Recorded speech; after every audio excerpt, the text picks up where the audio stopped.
get this show on the road.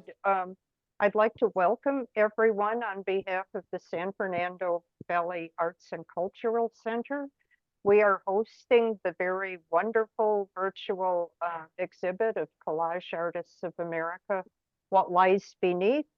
I am Pat Bates. I'm the treasurer of the SFVACC, and I will be trying to smoothly run through all the slides and assist with the meeting here. And we are recording. And at this point, I'd like to introduce Sylvia Goulden, the very capable president of Collage Artists of America. Well, hi, everybody. Welcome.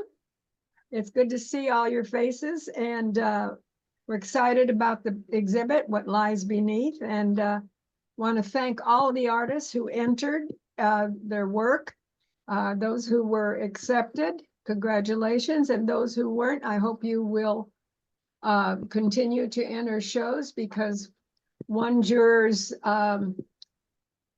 rejection might be a prize winner for another juror. So always feel confident, and your work is always accepted and wonderful.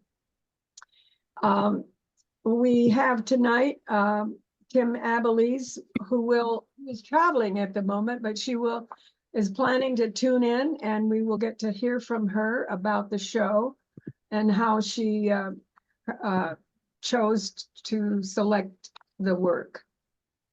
And also, I want to thank Penny Fine, our exhibit chairman, for a great job of pulling the show together, making it happen. And also to all of our hardworking CAA members. I mean, everybody does such a great job.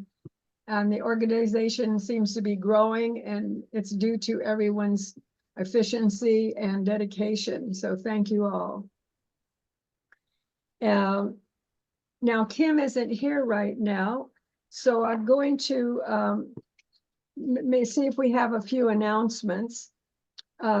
Is Patrice here, or Suzanne? I know Suzanne, is Patrice here by any chance? I don't see her. Suzanne, you don't have to go into detail, but give us some update. Yeah, so I just want to say happy belated Halloween, everyone, and welcome again. I'm the CAA membership chair, and I'm really happy to see some familiar faces that we haven't seen for a while, and non-familiar faces tonight.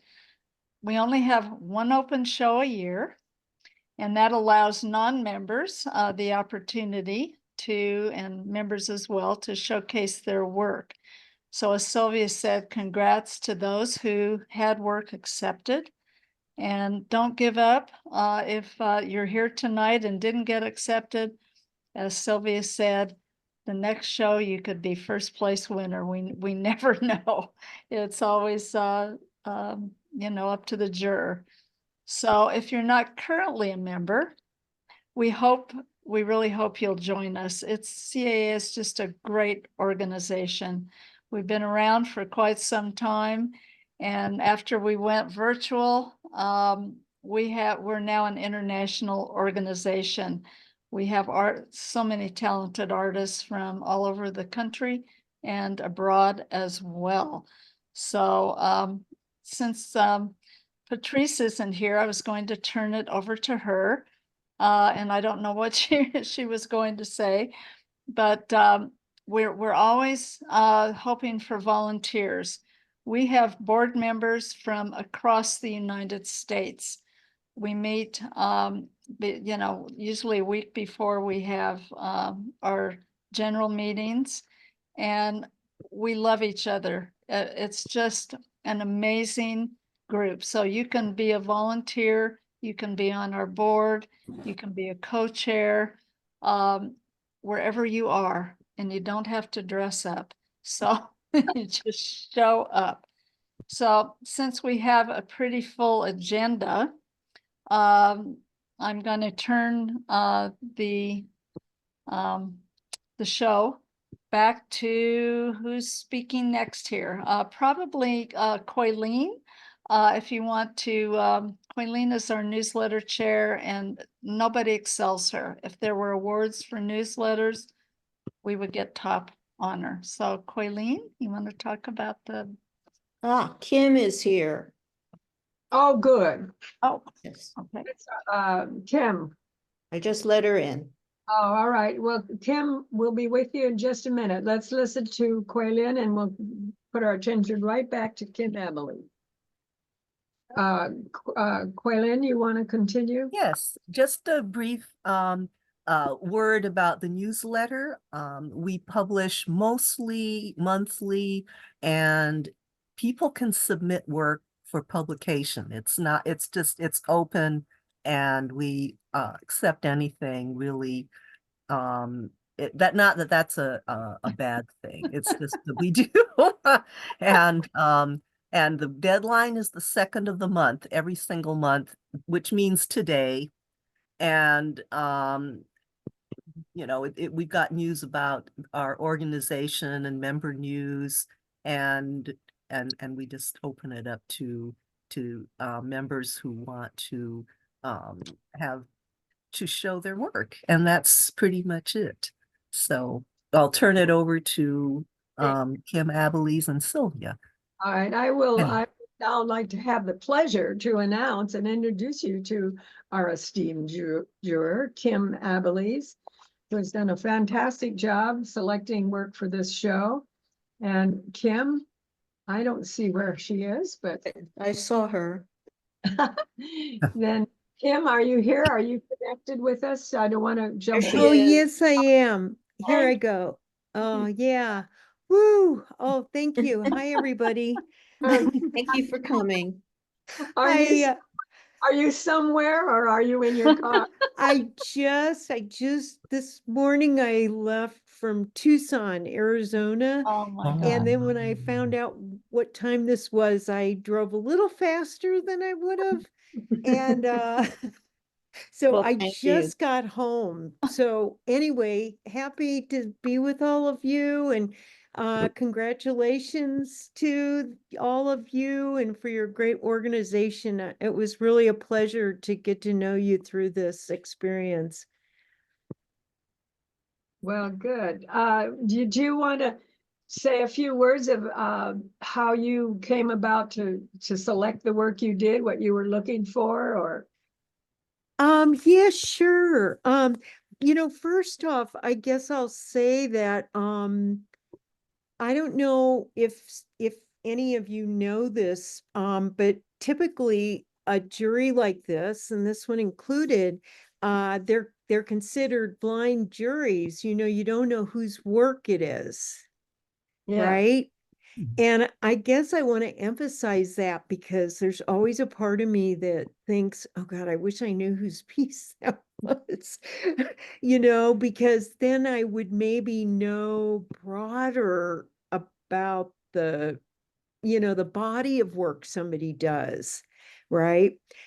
Now, the reason that it's done without knowing the names of the artists, obviously, is it level the playing field, right? Sylvia, isn't that the reason why, I guess? Absolutely. Yeah. Yes. Yeah, and sure, that makes sense. So I tend to I'm gonna almost say I go overboard when I'm doing these kind of juries. I grabbed when I got out of the car, um, I I take pages and pages of notes. Oh my, And wow. and it's really important to me to do that because I go through all the applicants. Actually, Sylvia, I'm forgetting how many were in this, 160 or something, wasn't it?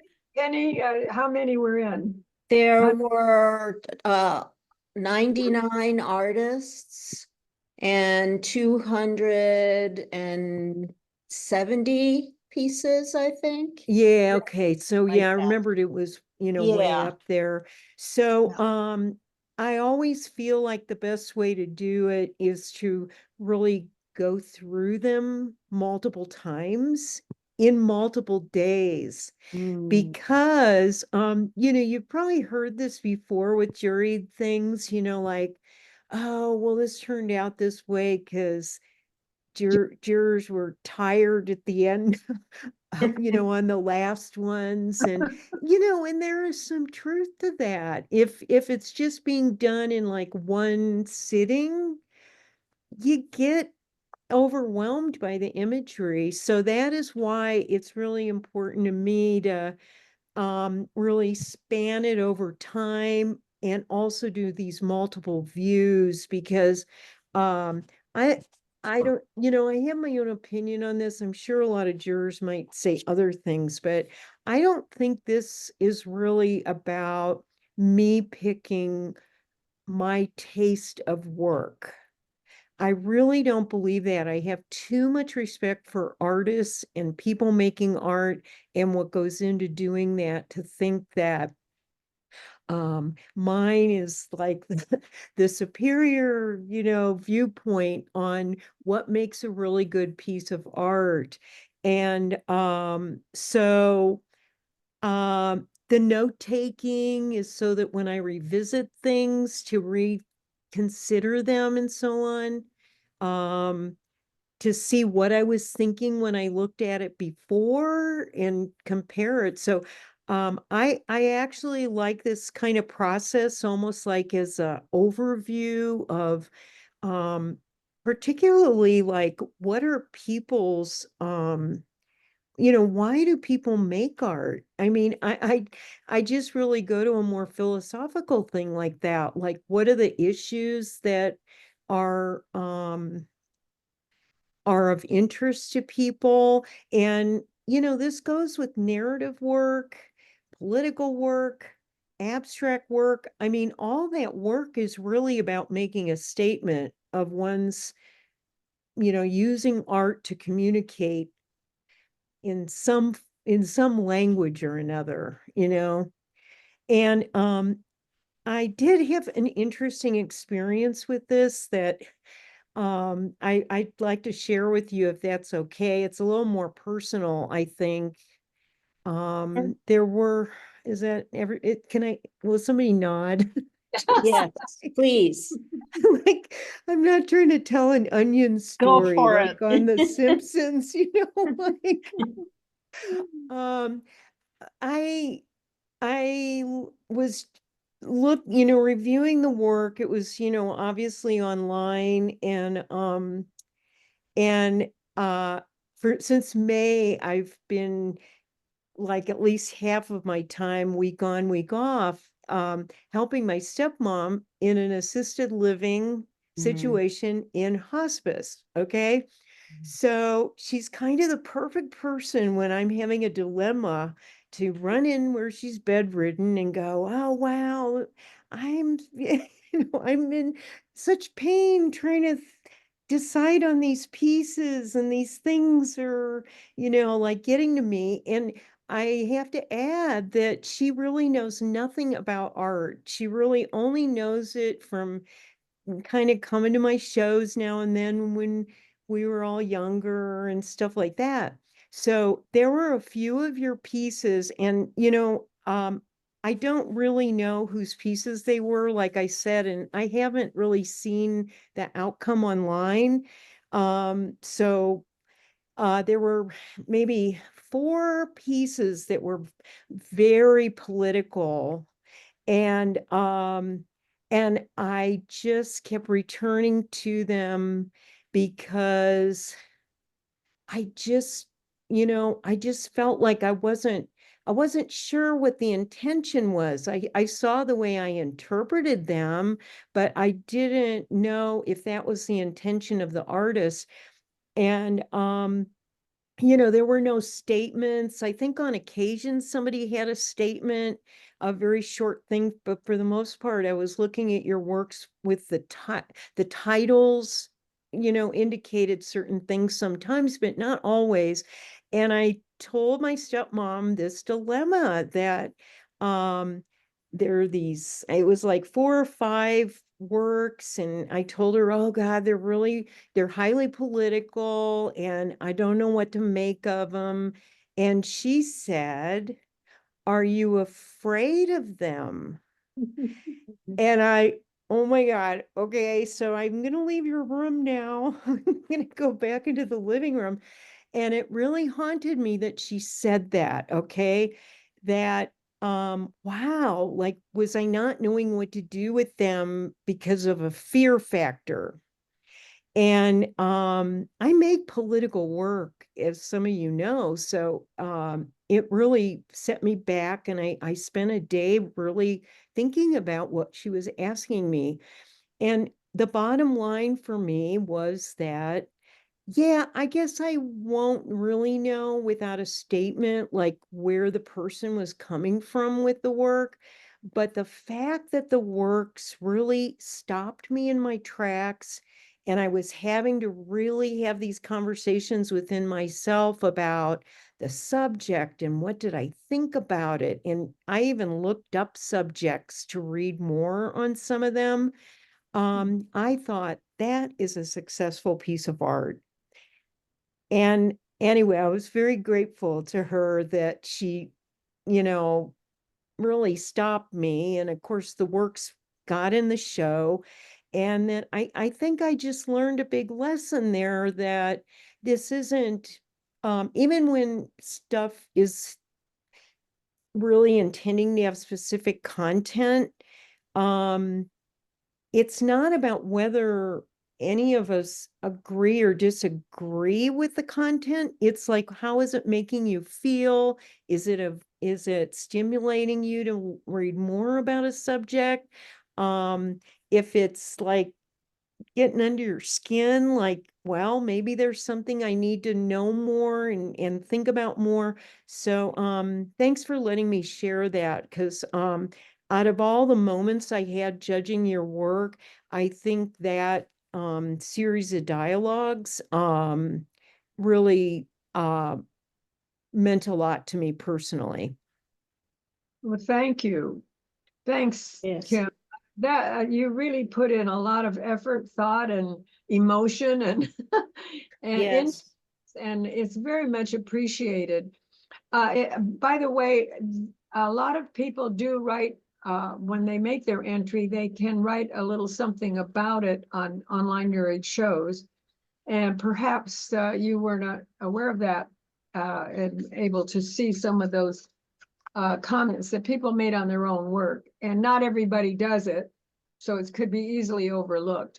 But I appreciate the fact that you did take so much effort and reviewed so many times. And you can see from the show that there is such a broad variety of kinds of work and kinds of ways that people have handled their art and approached it. So thank you so much. Yes, thank you. We're gonna go on to present our awards, and then later in the show, we'll let people, not only the artists who are who got awards say something, but others of you who have something in the show and want to say something about it. And the other thing I want to say before we continue is I want everyone to know that the Carol Ann Watterson Award is made possible by a generous endowment from her estate. She was one of the early members and founders of CAA. And to honor her memory, the award is given to work that reflects her simplicity, her clarity that she used in her work. And I will now like to thank Kim again. And Kim, while we're presenting the awards, if you want to say anything along with what the artists might want to say, please join. And I'm going to turn it over to Penny, who is our exhibits chair, vice president, and have her present the awards. Penny? Yes.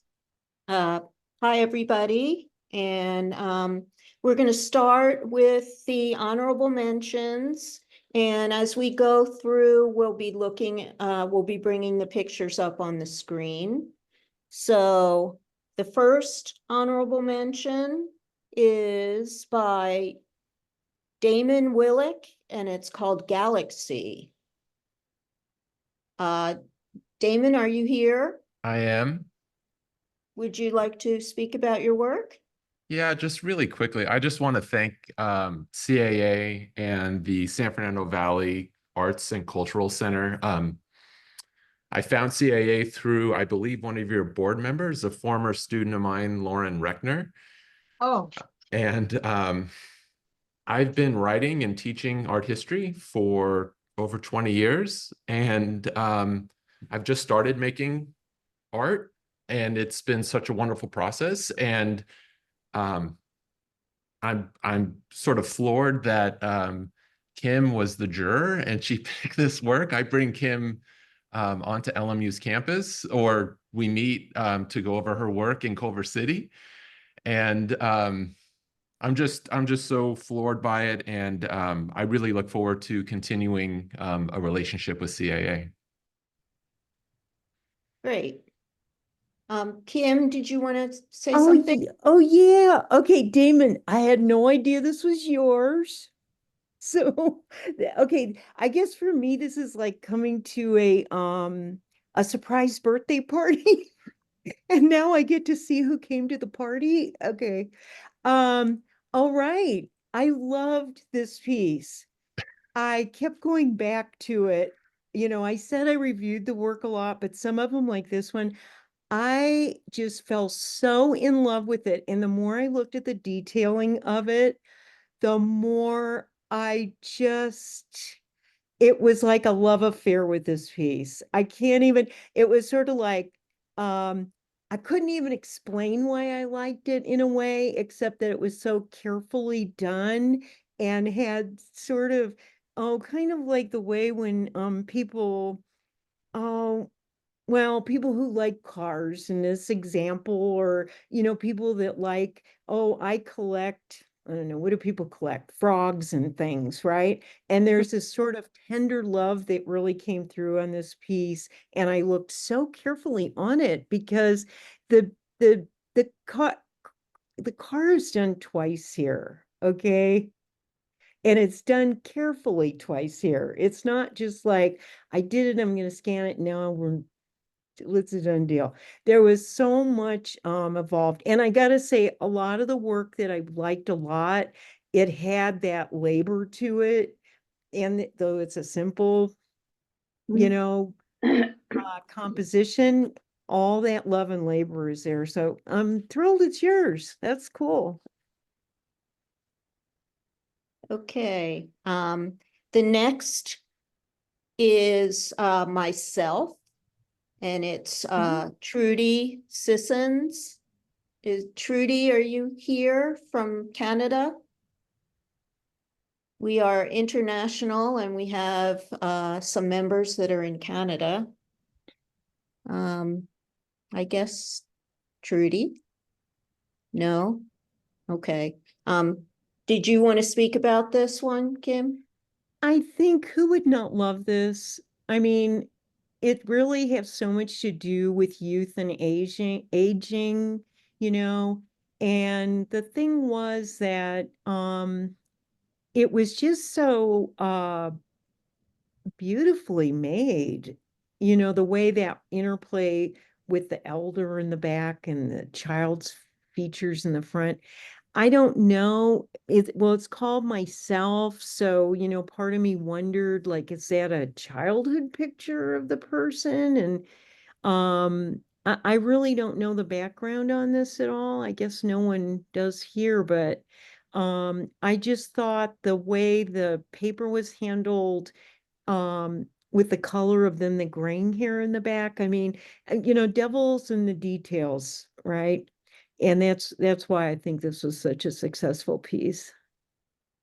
Well, Yeah, actually, God and devil is in the details. It's where they wrestle, I guess, but okay. yeah, she's a she, so perhaps it's a relative and Yeah. something like that. Okay, and then next we have Little Mermaid Brides, Beware, Danger Beneath Chilling Honeymoon Fixtures, and that's Lucy Julia Hale. Lucy Julia, are you here from Georgia? I guess not. Okay. Okay. I wish she was. I really liked all her, she had, what did she have, like three entries or something? Yes. I believe And so. you know, her work was a really good example that by seeing, some of you only submitted one piece, and I think that's fine, almost brave in a way, right? You're not like doing the odds or something. But I think this was a case where when I saw all three of them, or maybe it was two, but they really played off each other well. And then this was the one I thought was, the one that spoke strongest. So that's more my comment about the submitting one piece versus two or three is really more not about this particular thing, but when you submit things for juries, I guess there's something to be said for allowing the juror to see more breadth of the work, something like that. I understand that. Mhm. That makes sense to you? Yeah. Yes. Okay, and last but not least, we have Layers of Complications. And that is Carol Blumenthal, who I know is here. Yes, I Carol? am. Yes, I am. I want to thank Kim for selecting my piece. I am so honored to have won an award by you because I just adore your work. And in the meanwhile, I'm basically digital photographer and I do digital art. And I normally do not have any idea what I'm going to come up with when I start. And I was thinking of layers of complications. So I love Los Angeles with all of its goodness and all of its warts, and it has plenty of both. And so I just started with, okay, I've got City Hall, I've got some of the architecture, I've got some of the graffiti, I have some of the excitement of Los Angeles, I have sort of an implication of a lot of the corruption in Los Angeles. And I just played and played and played until I came out with a composition that I liked, and I discovered what I was going to make it, how I was going to make it, but I had no idea when I started even that it was going to end up this way. Yeah, I like the whole series of these. They're really they'll make a great show altogether with more of these too. It's a really beautiful series and approach. And this also brings up for me, it was interesting because I don't know, I didn't expect digital collage. I guess I thought they would all be analog. And so, is this the first time there's been digital collage in the exhibit? No, we've always had digital and Excuse Yeah. me, analog not always. combinations. No?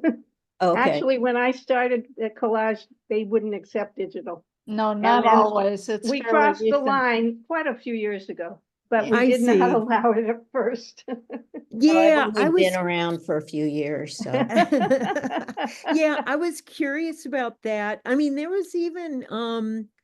a couple pieces that were actually more like assemblage sculpture too, right? So Mhm. that was Yes. more of a stretch even than I thought, but yeah, I thought it was really interesting, to start looking at the digital work in relation then to the, hand cut traditional techniques of collage and how that works. And I had to sort of think through that with my head too. And I do a lot of computer work in a lot of the, like Photoshop and Illustrator and stuff also. So that's one particular reason I really admired this particular one that you had done, because it was a very complex, yet it made me as a viewer want to jump into it. So it's sort of chaotic, but also ordered. That sort of explains me. So it comes out, like I say, I don't know what's going to go, but I get busy with my pictures and my fingers, and I just go to town and I end up with chaos and order. Yeah, and the palette of it is really beautiful too. The colors, the palette is beautiful. Thank you so much. Yeah. Thank you. It's I'm kind of a honored. warm palette in a cold place, you know. Mhm. Thank you. Okay, and the next award is the Carol Ann Watterson Award, and it's Brave New World, Departure by Marla Panko, who I think I saw. I'm here. Great. Yeah, hi. Can you hear me okay? Yes, we can. Thank you. Oh, good.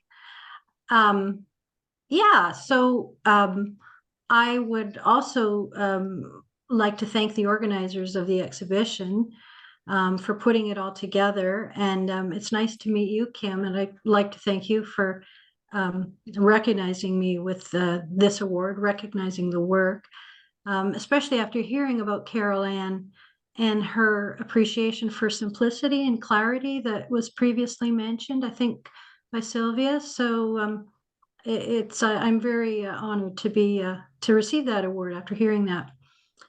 Do you want me to talk a little bit about the piece? Sure. Um, so it's called Brave New World, and it's part of a large series that I was working on. Of course, it references the science fiction novel by Aldous Huxley, written in the early 30s, about a dystopian future. And it came about, the series started during COVID, when, like so many of us, we were in lockdown and facing solitary and becoming very reflective. And one of the things I started reflecting on during that period was my past, thinking back on my childhood, etc., and thinking particularly of my formative years back in the decade of the 60s. And what I remembered of that decade was that it seemed like a period of intense optimism and idealism where anything was possible, things like a moon landing. Of course, 5 decades later, when I think back on that period, I realize it wasn't all, buttons and bows. It was a period of great civil unrest, the Berlin Wall, the Cold War, Vietnam, political assassinations, and so on. There's all sorts of things going on that, of course, went completely oblivious to, a 10-year-old child. And so it struck me that there was this disconnect between what I remembered and what was perhaps a truer vision of that past. And so that started this whole path. And at the same time, I acquired a scrapbook of clippings of the Apollo 11 moon landing, all carefully clipped and pressed into this scrapbook, articles from newspapers and so on. And it was this carefully preserved time capsule. And so I just felt these are images that I had to use. As a collage artist, you're always open to scouring for, whatever kind of crosses your path or serendipity or whatever. And it can be the fodder for some really great work. And this scrapbook really inspired me. So the entire panel was covered with these clippings. And then I sort of started editing, which I think is very important as a collage artist, to be able to edit. And I started obliterating many of those images until there were just a few that you see coming through. The numbers, which imply a sort of a countdown, the lunar module, the Apollo spacecraft, and the astronauts there, because it struck me that what was really a touchstone of that decade was the moon landing. It sort of encapsulated everything that could be possible. And so that is what lies beneath. The main kind of form on top is this idea of perhaps ill-fated optimism that is lying there underneath. And then the form on top, for me, reference sort of a deconstructed globe or sphere, a kind of a prism through which we can look back on the past. So it became much more about the present, the world, the shared culture that we live in now is one that's shifting and transforming, the state of flux. It's kind of morphing and unstable. And so the piece became very much about expressing this disconnect of the present and the past, but the future that I imagined in the past that is now the present, if that's not too convoluted. And so that's pretty much, I think, it. Good, thank you. Wow, that's You're welcome. a lot of depth to that report. Very interesting as well. Thank you. Penny, are you back on? Can we ask questions during this period or not? Wait to the end. You can ask a question. I just wanted Marla if you could talk briefly about your mixed media. I'm very attracted to this gem-like shape. Are those cut out? Are they painted? Is that graphite? Could you talk a little bit about the fabrication? Sure. So the newspapers are the first layer. And I have to say that because they were newspapers from 1969, the paper is very different. It's much thicker and much grainier, and it really responded well with medium that I would use to apply it and the paint. The shape on top, once the layer is done, the shape is drawn out in, I would use a pencil crayon. After I would develop the shape through a series of sketches. It takes a long time for me to get the basic sketch I want, and then I start working that on a larger scale on the board. And so the different lines are kind of not the mistakes, but the shifts as the form grew, which I felt really kind of informed the process of this kind of shifting shape. And then there are layers of acrylic painted over top. And sometimes there's several layers so that other layers come through. And then all of the little bits of the letters and the numbers and are all coming through from that first layer of collage. Yeah. Beautiful. Thank you. Thank you. Thank you. Thank you. Pat, is it possible to show, along with Kim and Penny, the person that is speaking? Pat Bates? Oh, you couldn't see me? No. Oh, I don't know why. But I was looking at the can art see and her. stuff. I can see you, but you're in a Yeah. column of artists, so you have to Yeah. scroll down. Oh, You're not highlighted, oh, But you are on camera. but Okay.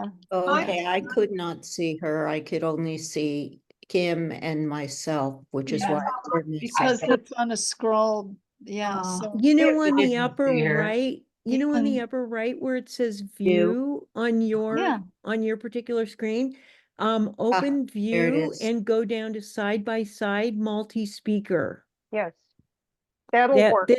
then you should, Yeah, so we can see you now, Kim and Penny. oh, but other people too, right? Yes, Now, Okay. now you're okay. It's speaker. The excuse good news is it'll come out in the recording, because it's speaker view for recordings, so she should be on the recordings. okay. And I you can expand your view so you can see everyone speaking. I can see you, Marla. On my screen, I had the image of the artwork and I had Kim and Penny. yeah, And, that was all I had too. and I was just thinking if we could just add the speaker in that little trio, make a trio. But if it's too complicated, let's continue the way we are. Okay. Can you hear any of the other people here on the? We can hear everybody. You can But- hear me? I Yeah, can hear. Yeah, because I've gone to the view and I've gone to the side-by-side gallery, but nothing happens. Oh, now I see it. Now I see Yeah, it. it should be 3 people up now. Yeah. Now there's no image of me at all, Okay. right? Am I doing something wrong? There is 3 images up now. Hi, Marla. Thank you. I'm glad to see you because that was such an interesting. Yeah, thank you. Okay, Penny, shall we move on? Yes, sure. Okay, so now third place, we have Transformation by Ben Benet. Is Ben here? I guess not. I think this was made with canceled lottery tickets, I believe, the whole thing. No kidding. wow, I can see it. Is the image going to be shown? It should be up now. I see it. Third transformation. It's on the screen. Yeah. Yeah, it's a Yeah, windmill. there were, there were 3 images or 3 collages done with the same basic idea about the losing lottery tickets. And I actually selected this one because this one more directly related the material with the narrative, because I couldn't help but think of Don Quixote with this. And the others just, it was interesting, because it was the used lottery ticket, but I didn't really see the relationship between it in a narrative. And obviously, I guess I applied that Don Quixote thing to it, but I think the windmill for, I don't know, what would a windmill mean for any of you? Anybody? Is there another, movement, effort, energy, I guess. Energy for sure, for sure. Yeah. Are we supposed to click something to see the image? You don't see it on your screen? It should No, be I see Penny and Kim. That is Oh, so no. weird. And Well, then I see many of the speakers on the top of, and many of the participants or attendees, I should say, at the top. Oh, Excuse me for interrupting. I just not sure what I should click to are see. you clicking, if you go on view, To view. click on view and it says side by side speaker is what you should be on. Otherwise, you're seeing the whole gallery. Go Oh. on view up at the top On of the view, image. I see just closed chat or show participants. No, click on view. Are you on a phone? No, I'm on my computer. Really? Because you're not seeing the screen share. Yeah. I But don't is there know. anyone else not seeing the Hmm. screen share, the image? That's weird. Yeah. All right, I'll just keep playing. But thank you. Sorry to interrupt. It's Look all at the recording. No, you should be able to fool around, look until you see a place where it says view. And see if you can find it. Meanwhile, we'll continue. Thank you. Or you know what? Just log back in, log out and log back in.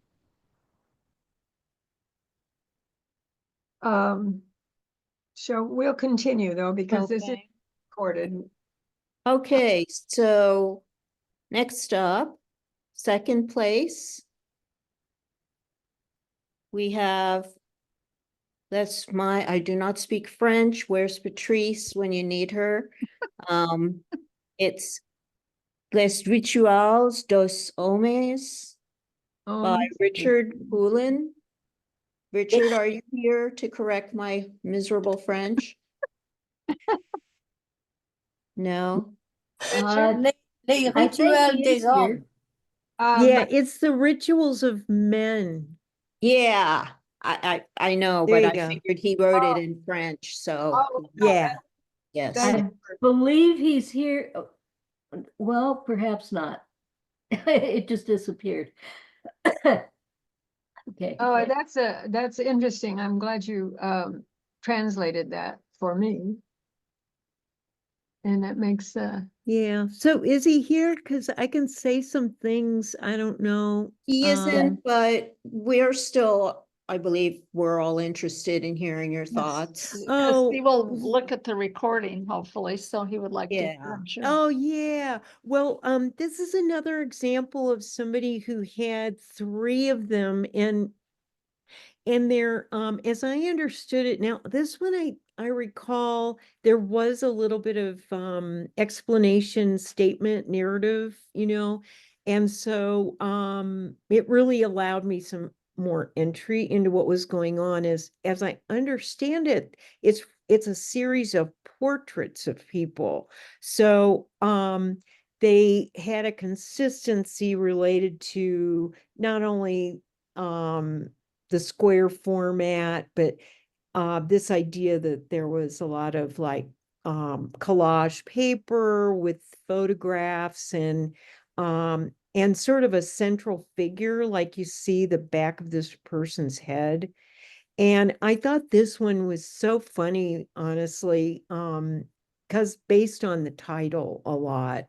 Um, this idea on the upper right, you see that photograph of like all this like muscular, muscular sculpture of two men wrestling and these sort of more conventional ways that we look. And I'm not sure if that's a My Bridge that's vertical on here, but What it looks like to me, yeah. yeah, but same sort of thing, like about the physique and all this. And then this like very personal photograph in the lower section that, you know, um add this other layer to it. So I think what was so beautiful about it was just the idea of trying to make portraiture without necessarily just taking it more directly, making it a little more poetic in this way,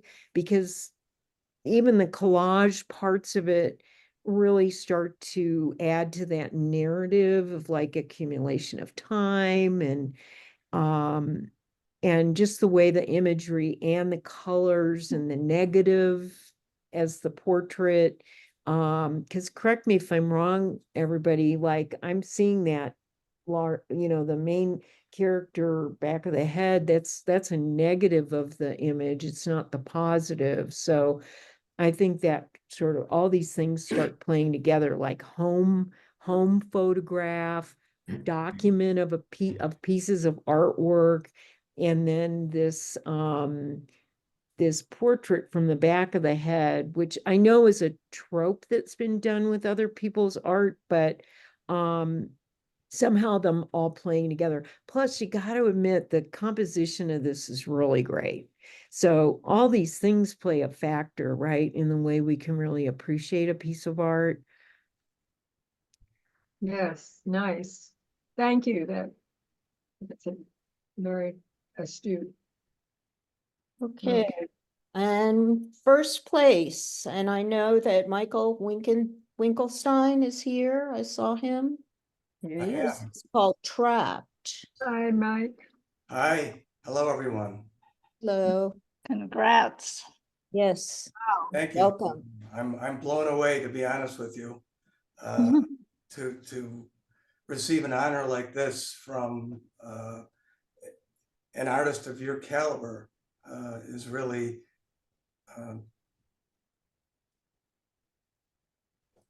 very meaningful to me, and I think also inspirational. Art has not been my major undertaking in life. I've been a lawyer for the last 38 years.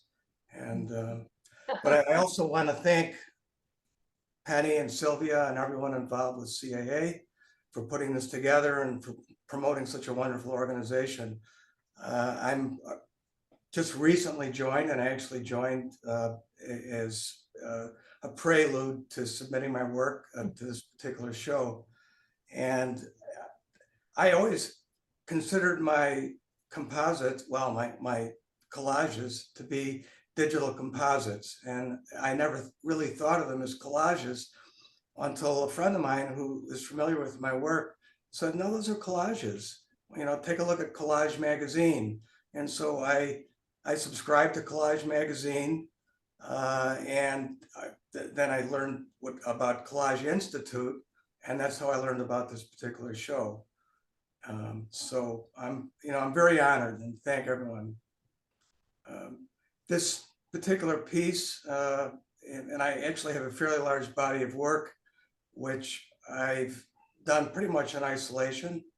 I'm not on any kind of social media or anything like that, but this is a very personal piece. And I think that the title of the show, what lies beneath, I think ultimately for every artist, what lies beneath what they create is themselves. And that's this is a very personal piece. I start my collages with a base image, and my collages are created all from my own photographs. And I have thousands and thousands of photographs from which I select when I'm creating a collage. And I really, when I create them, I don't know what they're going to be. It's just that kind of a process. But the base image for this particular collage is the ironing board with the clothing on it. And my work brought me into a very small condominium apartment that was occupied by a woman who became ill. She was suffering from dementia. She wasn't able to care for herself. I believe that she was single, never married, no children, and no close family. And a distant relative of hers, I believe a niece from out of state, came and just took her, and I believe probably put her in some sort of a facility, but left everything in her apartment, all of her possessions. She was a cigarette smoker, her clothing, her suitcases, her everything. And so some of the objects in this collage are objects that I photographed in her apartment. And I was just struck by that experience, by the experience of, and I believe she was a career employee for the city of Chicago. She was a secretary or an administrative assistant. And there were other things I learned about her, and I was actually able to acquire some of her photo albums and so on, which I still have and which I may use in the future for other projects. But I was struck just, I think by her loneliness and by her situation, and perhaps by her, the fact that she was trapped by her illness and perhaps trapped by other circumstances in her life. So this image is composed of, I think, approximately 10 of my photographs. And I think the sky in the background is sort of the opposite of being trapped. I think it has a spiritual aspect to it. But what really drew my eye to the base image, the ironing board and the clothing, not only the fact that the clothes were draped so beautifully, but also the fact that it made me recall memories of my mother. I grew up in the 50s and the 60s, and I think in many ways my mother was trapped. Economic powerlessness and these sorts of things. So I think the image is a combination of all of those thoughts. I think in a broader sense, I mean, we could all become trapped in a lot of ways. And I think above the image of the woman is a clock. And of course, we're all trapped by time, I think. Mm. And there's a rose to the left of on the ironing board. And that was, I called it a December rose because I was walking through a subdivision near where we lived, me and my family. And it was a bitter cold December day, and there was this beautiful rose still on its stem. And its color was beautiful, and it was just, so I added it, I think perhaps for artistic purposes, I'm not sure. And I certainly don't always, I almost never understand everything in my images. That's it. Mike, Yes. are the legs maps? The legs are, I was driving, actually it was on the road, and sometimes I just shoot out the window, and it was a truck that was just carrying tubing. And so, and that's what I do. My camera allows me to collect what I consider to be artistic material. Whatever my eye is drawn to, I photograph, and for later use, maybe or maybe not. Mm-hmm. Very cool.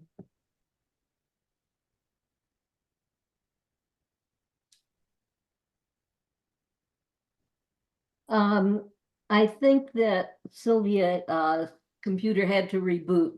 So, Oh, yes. Kim, did you want to say something about this? I this is a perfect piece. I don't know what else to say about it, except that every time I went back to it and looking at it right now, there's such perfection in it. And I know we're not supposed to like ever reach perfection. I get that. I think Henry Moore said he'd never do another piece if he ever reached perfection.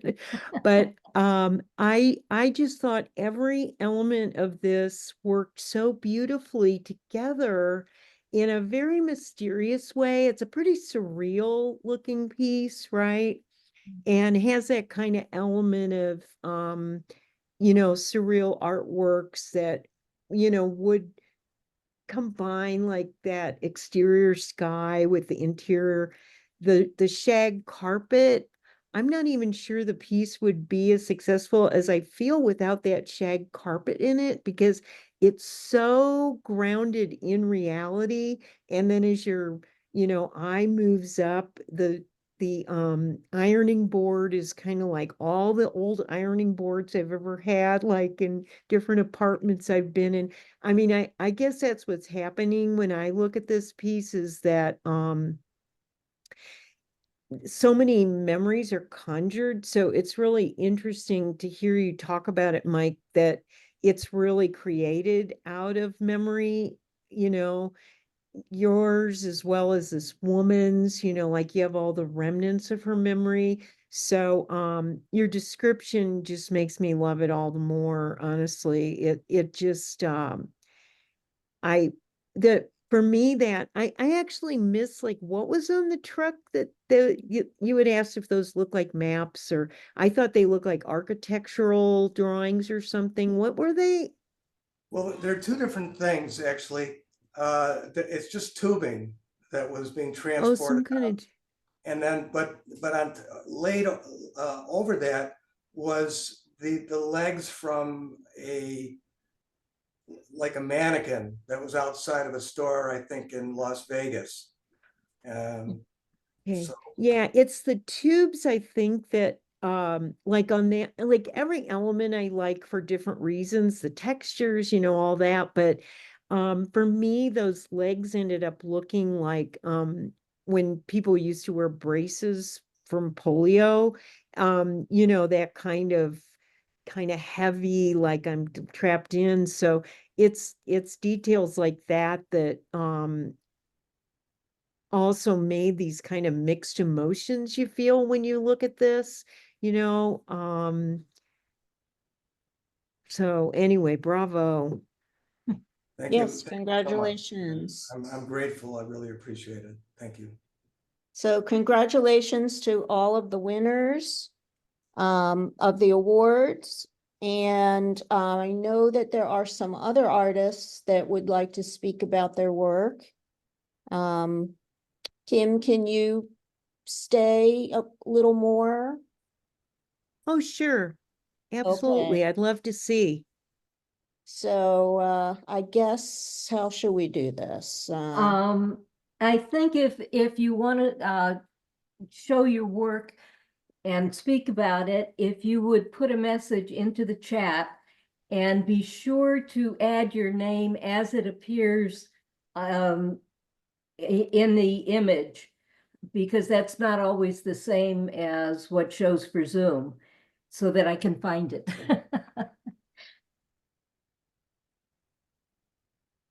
Maria Cassidy.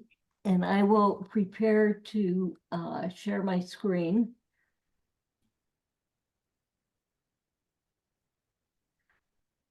Let's see.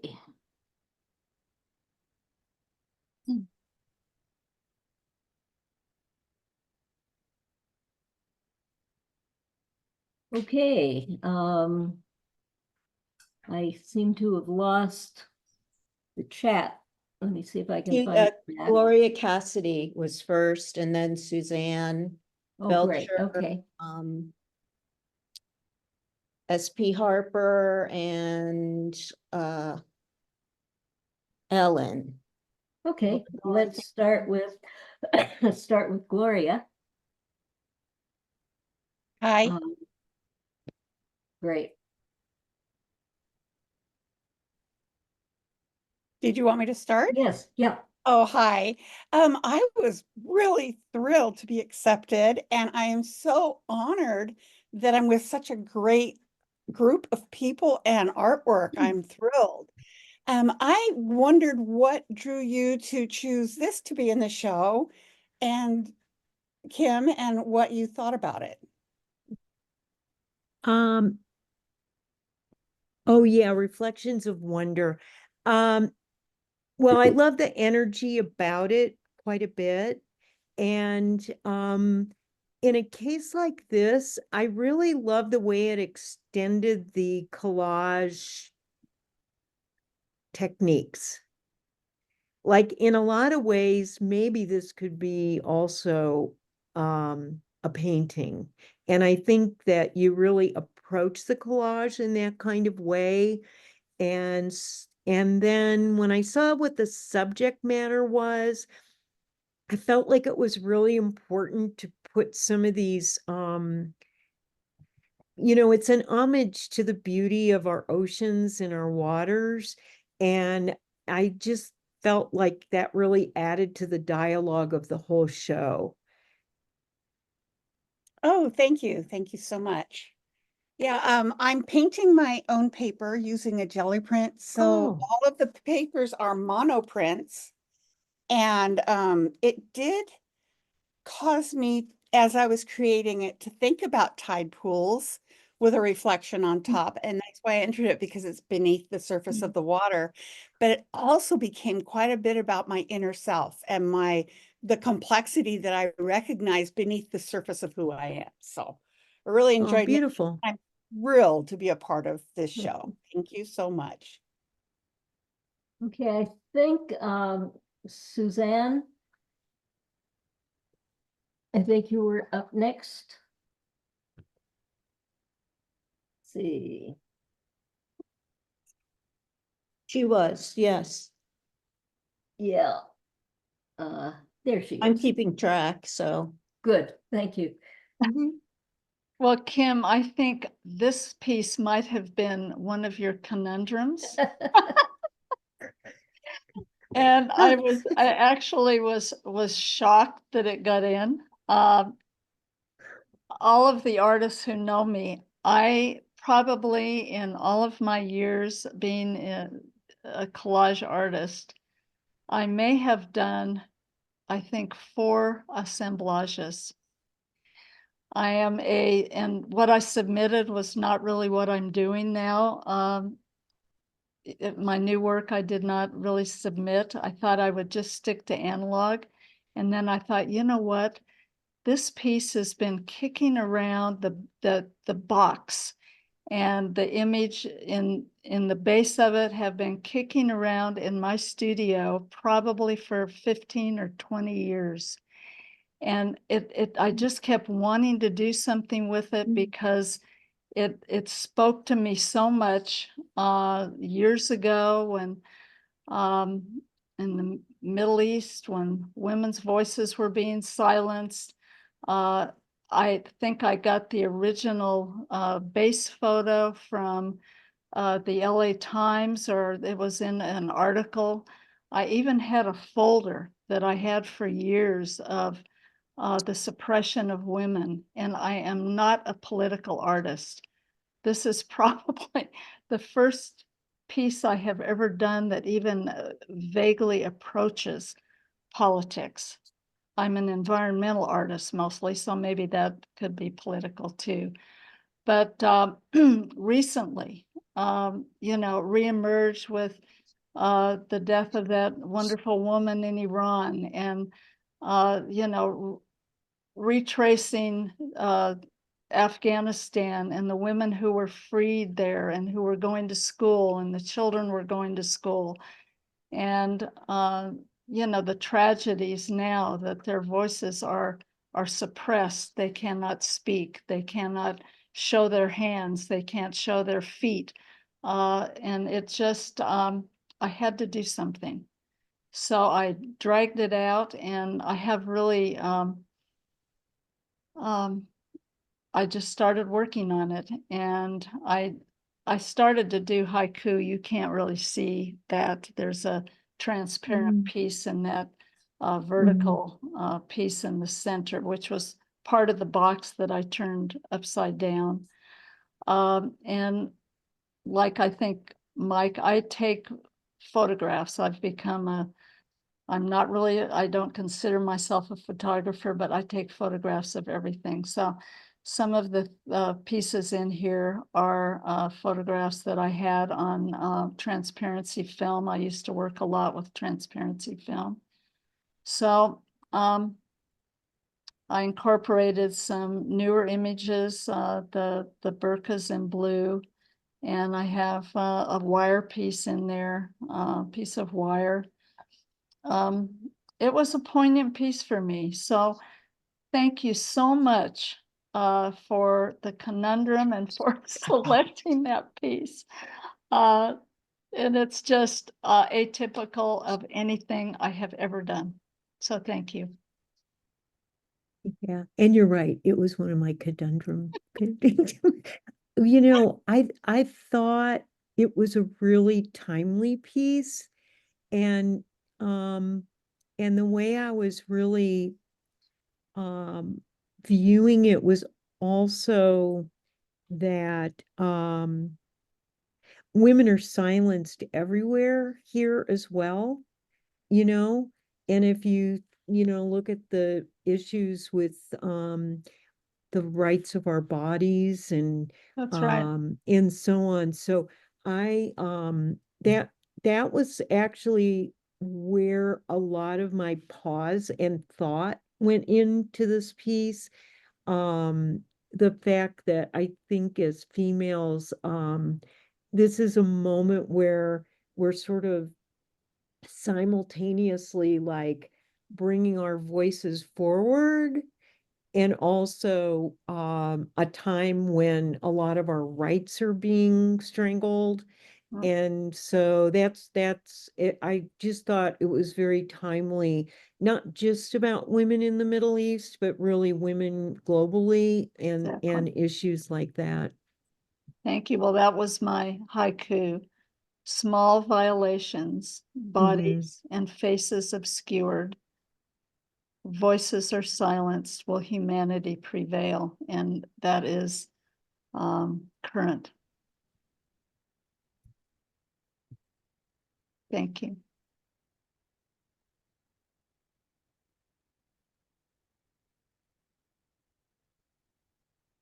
So next would be SP Harper.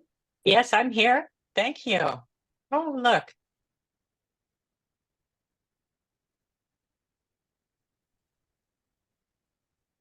So which Yes. one? Oh, would you- yeah, start with the first one, which is on the left. Yeah, Okay. that's Okay. perfect. Okay, very good. And we are looking at Hephaestus. All of my paintings are named after gods of fire. Hephaestus is a Greek god, and the Roman counterpart is the Star Wars character Vulcan. That's another fire god. This is called a brilliant cut diamond. Brilliant cut is 58 facets, and it gives the stone the most brilliance, which is the light. And the rainbows are called the fire, and the outside is called luster. And I love gems as my muse. My grandfather was a diamond cutter, and it's just, I'm very inspired, by the abstract geometric of a gem shape. This background is a tablecloth. Now, I am an eco-centric artist, and I upcycle materials. That's also a part of me. What lies beneath this gem shape is this tablecloth, and I used it. It's a Greek cotton tablecloth, and one of the viewers in one of the shows I was in the past, she knew that I use recycled materials, so she said, "Come over to my place. You can have all my tablecloths and all my linen napkins." Treasure to me. She lives in Pasadena. I'm in Los Angeles, and I was visiting my mom, who I have been experiencing a couple of years with hospice, Kim, in Palm Springs. So on the way to Palm Springs, I stopped by this woman's house in Pasadena, and she gave me this tablecloth and a few others. And the idea of doing this type of artwork came from tie-dyeing discarded clothes. Now in the next one, those are the napkins that I got from this sponsor there's, let's see, 12 napkins. I sewed them together, and then I used it as a canvas. You can see there's different textures if you look close up. This is called Kumar, which is an ancient Philippine god of fire. This is called a princess cut. Whenever you see a square, that's what the name of this gem is. I'm using house paints that were left over mostly on these napkins, and I also used a little bit of iridescent paint. I just try to emulate the glow or look of a gem as much as I can. And yes, any questions? I have a question. I'm looking at the size there, and Yes. it's 50 inches by 5 inches. Is Oh, that? that's wrong. No, it should be, maybe that's a typo, or maybe It's I 50 inputted by probably. 50? Yes, it's 50 by 50 inches. Okay. Yeah. That makes sense. Kim, thank you so much for jurying me into this show. Any words from you? I'd appreciate, or from anybody else, I'd appreciate. Anybody else first? Okay. I love the background story with who is it, your dad or your grandfather? Grandfather with diamond cutter from Philadelphia. And then when he I came mean- out to California, again, ecocentric, he became a conductor on the Union Pacific Electric red car from Pasadena to Santa Monica. But anyway, that's after his eyesight wasn't so great. This is in the earlier days. I love it. Well, I mean, I knew they were gems. How did I know that? From the titles or something? I Probably it's in somehow the title. knew. Yeah. And I mean, I visually I love the way they both look. I like the the more pastel charcoal looking, look of it. But the big thing that caught me was that contrast between the idea of a gem, diamonds and then these tablecloths and the napkin. And I guess, so much of the work in this one included, I couldn't help but look at it from a feminist point of view.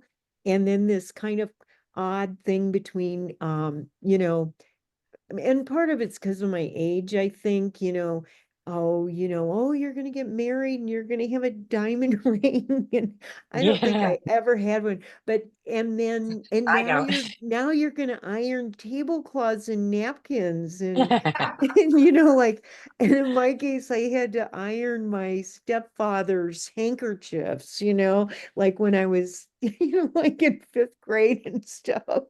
And I guess I like that sort of embrace of taking something that you might think is like this complaint or this criticism about like the diamond ring and the tablecloth and what that means about household, and actually embracing it in this humorous way.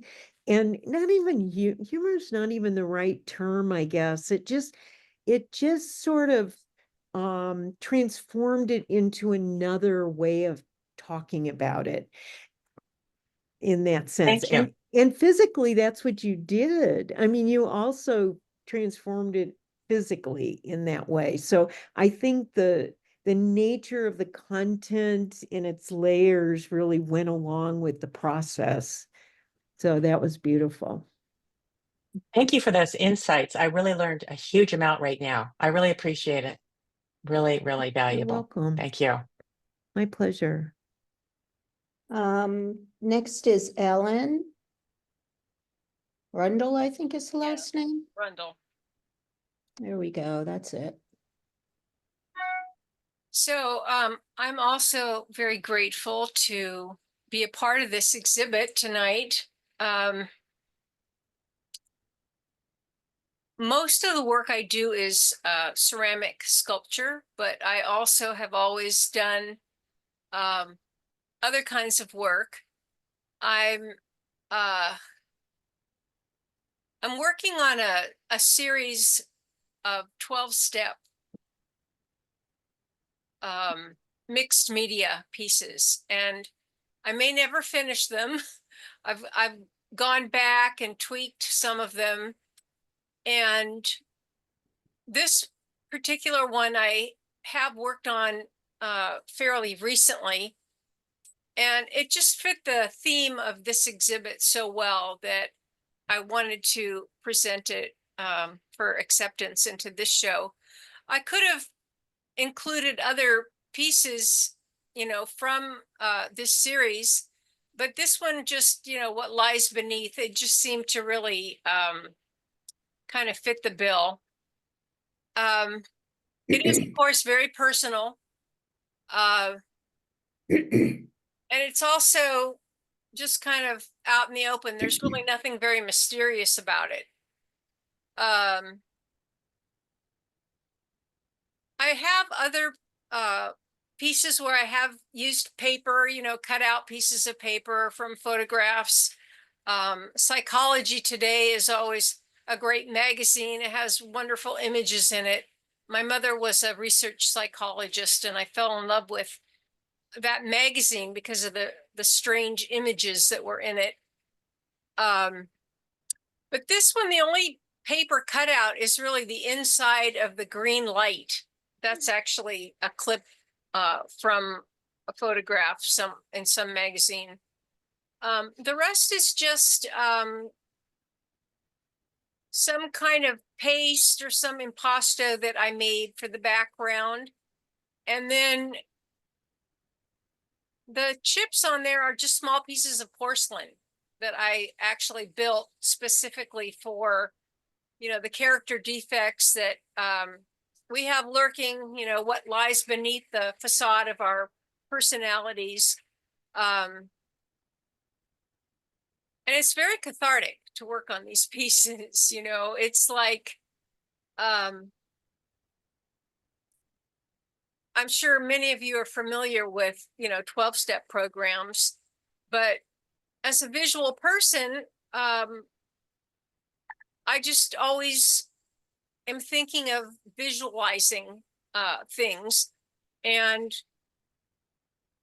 I decided that many years, it's been 30 years, but it's like I've decided at some point along the way, many years ago, that I wanted to make a visual statement of each one of these things.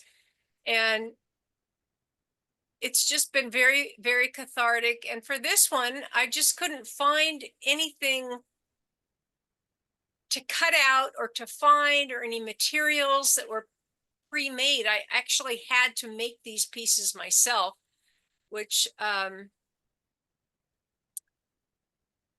it's, I don't know, I think for me it's hard to stay flat because I am a sculptor. It's always just hard to stay flat, and I'm glad that this organization does also accept assemblage work, because I love to build things. I collect things. It's kind of a problem. Sometimes I run out of space. Um, I'm not really a hoarder, but I do like to keep stuff, papers, fabrics, wooden boxes. And, it's just, all of these things are, like I say, it's very cathartic, and it fit the theme. And it's just very tactile, and I don't know, I don't really have that much more to say about it. But I'm glad it's accepted into this show, because it does seem to be a little bit different than the other collages that I've seen today.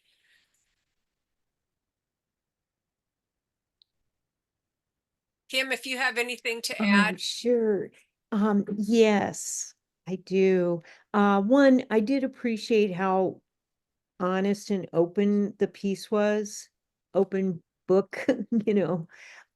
So thank you for that, because I think we can all relate to this on different levels for sure.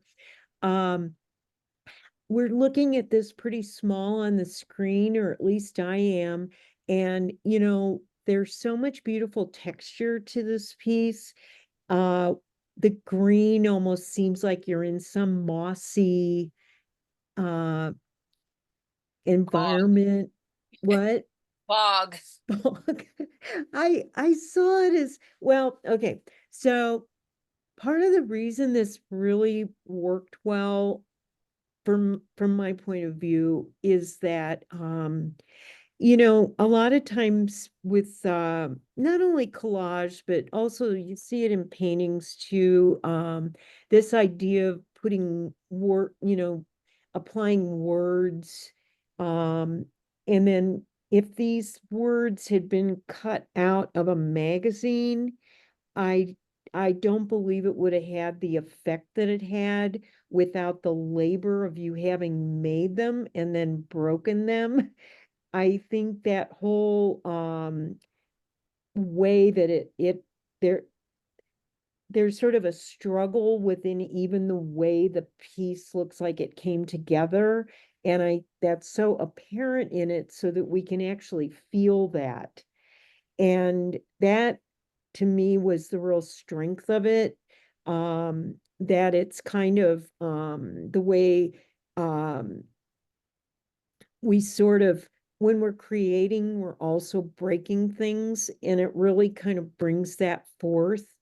Um, you know, to me, when I'm just personally working on work, um, I really do appreciate the sense of struggle with making something.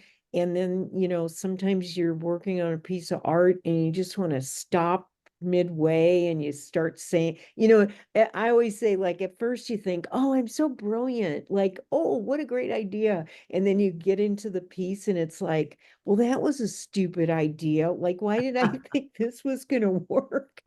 And then there's that hump that happens. And then you really have to think of making art as some sort of metaphor for life, and the way, you have to keep pushing forward. And I felt all that out of this piece. And the success of it was that, yeah, sure, there's like a literalness to it, but the way you made it, the physicality of it, really took it from a simple narrative to a much more visceral plane. Yeah, you've said it.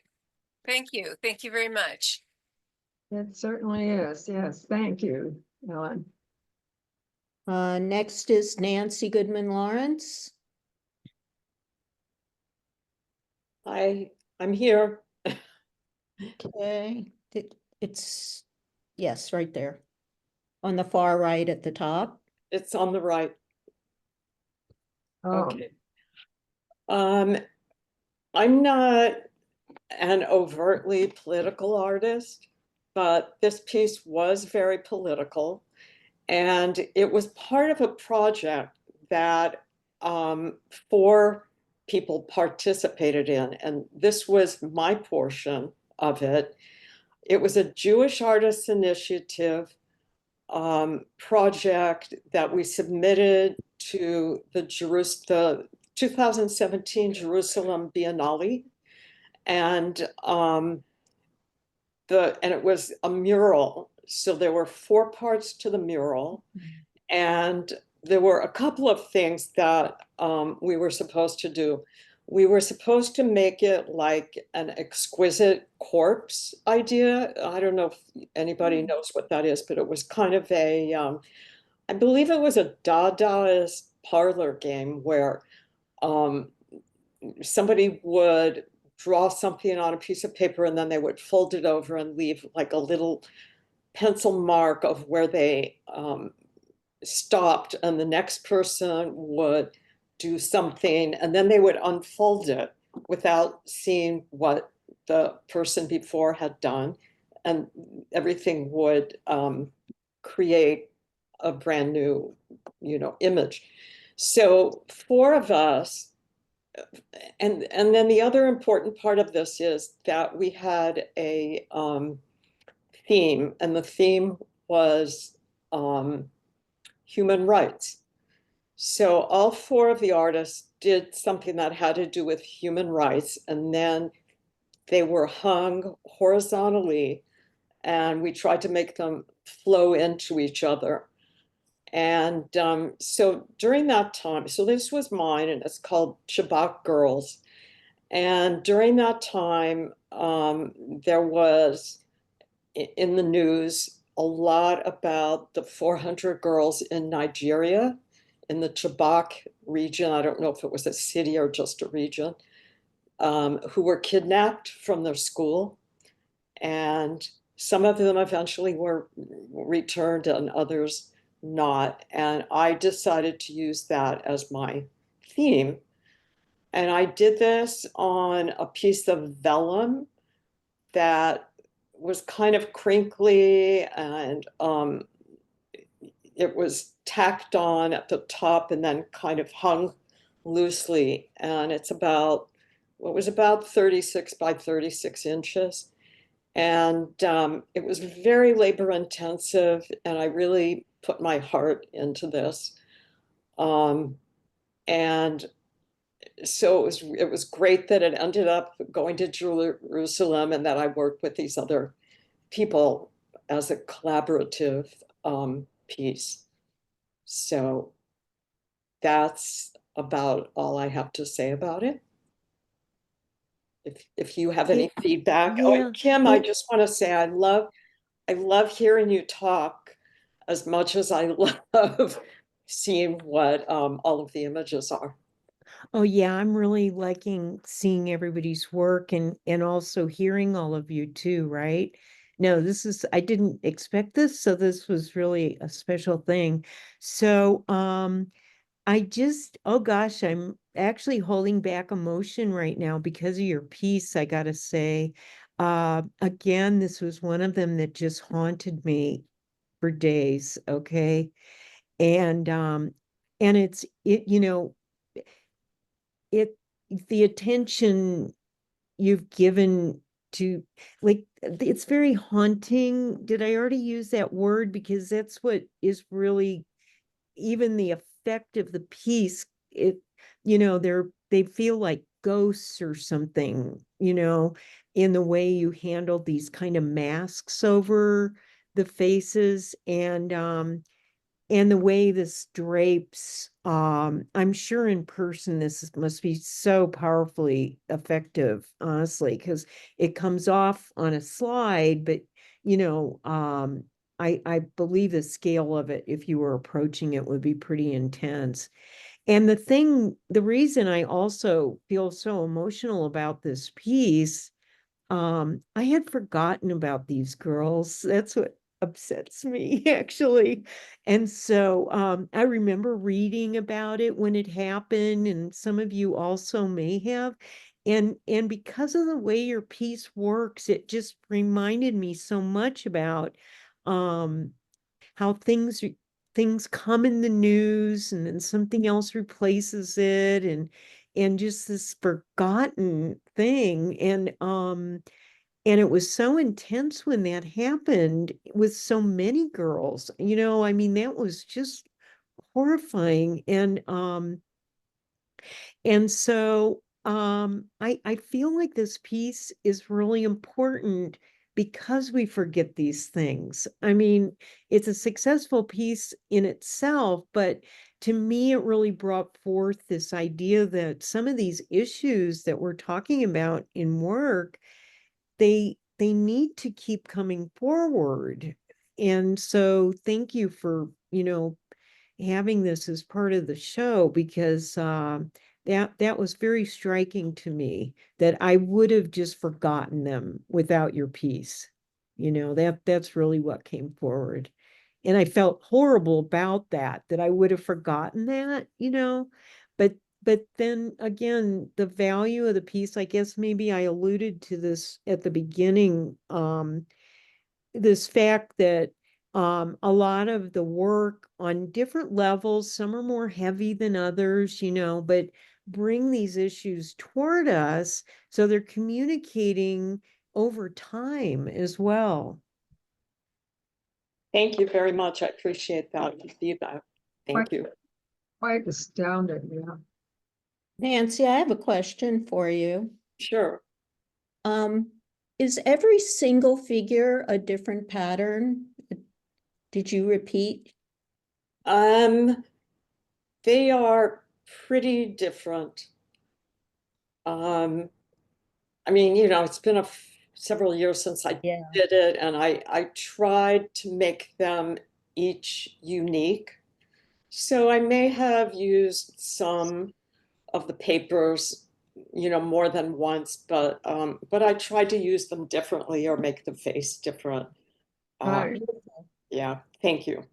I have a question too, Sure. I see a shadow. Is the piece coming away from the ground, or? Yeah, it's hung on the wall at the top where the points come together. It's just pinned on the wall, and then it kind of loosely Like a hangs. drape. And so that's a shadow that's created on the wall. I see. Yeah. Wow. Yeah, and that makes it sort of like a banner then or something too.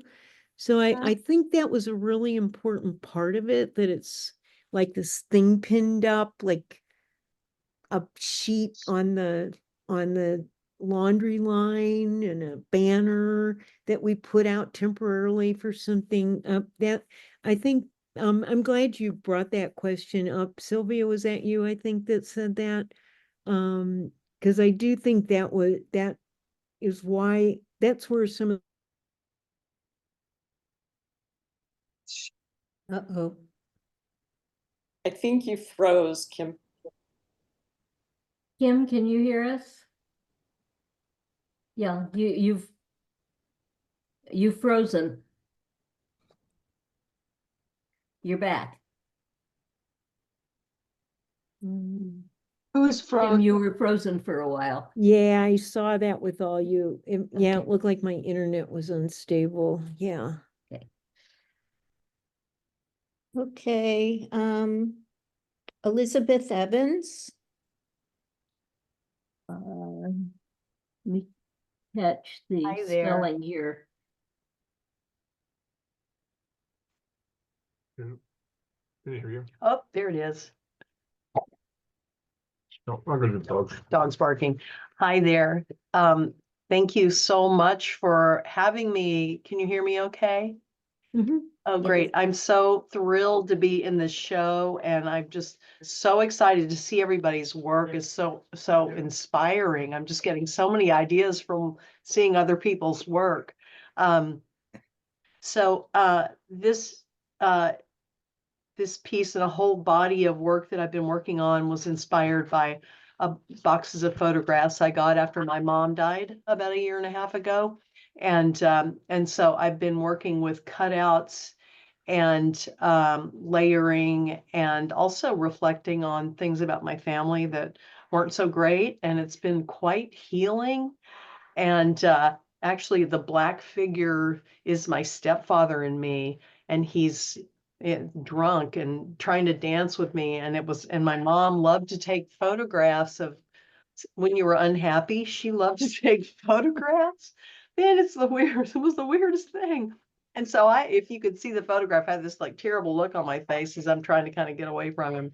But anyway, so I've been working with this particular photograph a lot, and it's really been very healing. And I really had a lot of fun making this, even though it says kill the fun. It's just been really, really great. And I'm so grateful that you included it in the show. I'm just thrilled out of my mind. Well, first of all, when you were talking about your your her mother, I thought, oh, were we separated at birth or something? And then I saw your last name, and Wright is my maiden name. Oh, really? Yeah. That's So my I thought, husband's name. so we were separated at birth, but I'm very interested to see what you said about this. I don't know. This now. I don't know how I was reading it, but I mean, well, one, you have this title, Kill the Fun. So right there, I'm thinking sinister, you know what I mean? And now that I hear the background story, I mean, it's pretty painful. I mean, in a creepy sort of way, right? Yeah. Yeah, It was not great. No, and I think again, like a lot of these pieces that y'all did, like I feel like we can relate to them, from different time periods. And you telling that story, I just totally relate to it because of well, he was one of my mom's husbands in that sort of same scene. So, like I saw this cutout as these kind of mysterious shadow histories that we have. I didn't know at all like the particular backstory. I wouldn't have known that, but I feel like it really reads well to it, like these kind of anonymous moments that have such a long-lasting impact on us. And the way you've done that on the right there, I guess I just assumed that was, these frames that would come with old photos, right? These paper things, right? And That's so what it you've is, made yeah. it a window though. You've made it a window toward the brightness of the sun's yellow, this brightness. So it's really the contrast between what's going on left and right is where I don't know. It's like a piece, I guess you sort of want to analyze it, like, is this your Rorschach or something? But I think sometimes when I see a piece like this, and other people had pieces that I responded in that kind of way where I just sort of absorb them and let them settle in me as the viewer. And, so often we don't really look at work very long. I think I may have said that even in the statement that I read or I wrote for your show. You really need to spend time with pieces and to really feel them, not just walk past them. And and a piece like this stopped me in that kind of way, that I wanted to just feel it, not try to sort out what did this mean and what did that mean. But in talking to you, then I can actually expand it more, or, more with words than visuals. So thank you on Yeah, that. thank you so much. I did kind of want to go with, I didn't want to be too obvious, but did want to, I felt like there were some kind of universal themes of the couple, the kind of in black, and then this other figure that's sort of looking at them, like knowing something perhaps, and then the window, I wanted that to be a contrast. So, and actually the yellow is gold origami paper. Oh, And nice. it was beautiful. It was so great to work with. And then the frame is like one of those I got at the antique store, those old antique frames. Yeah, but thank you. I really appreciate your comments so much. And again, thank you so much for having me in the show. I'm so excited to be part of it. Hey, Elsie DiFiore or DiFiore, are you still here? I'm here. I'm here. Okay.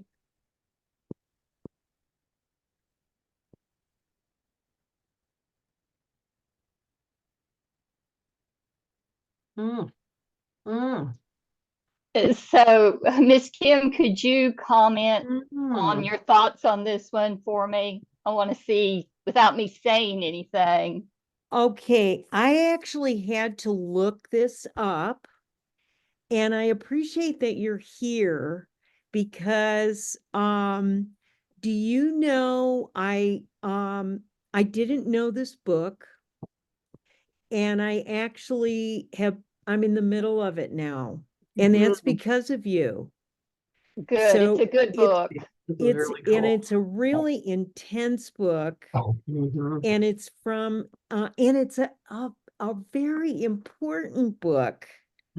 And I mean, I think all of us know all these various books have been banned and so on. I mean, and I guess on occasion we've seen lists of books in different parts of the country, but what a shame this has been banned, to be honest. It is such a moving account. So I'm super glad you're here, because this was a particular piece that I felt so grateful that it opened up for me. So thank you. Wonderful. You're welcome. There is a banned book week that's celebrated the last week of September every year. And so I was reading this year's information that's out on the bannedbook.org, I think. And this popped up, what lies beneath. And I thought, I wonder if I have any book that's been banned. And I had just made a run to the thrift store and had some old Reader's Digest books and had bought them. And it was in like a 1969 copy of Reader's Digest, condensed version.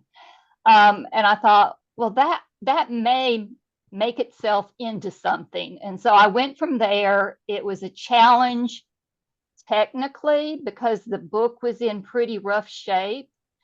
And I had to figure out a way to work around torn pages and dirt and grime, and then how to mount it. So all that presented a challenge for me, how to do this to display it as a piece of art. I tore out a couple of pages because it's so germane to how young Black youth are treated today, where white police officers stop them and, basically there's a different standard for a Black boy than there is a white boy. And so that's what you see sticking out there, kind of in your face. Things don't change very often or very much in all this time. And then I had a piece of artwork. It was something that I wanted to reuse, make it into something new. And that became the little eternity ball that you see in front there. And that marks where the book begins in the Reader's Digest. I had to figure out how to support the spine. There's actually a steel bar down the spine to support it, so it will hold this shape. So I'm very thankful. I was hoping that you never know. I live in the deep South, so this book is very definitely placed in a time of the Jim Crow laws, and I wasn't really sure what anybody would think of it. But as an artist, I do social justice artwork, and very much the KKK is alive and well in Alabama.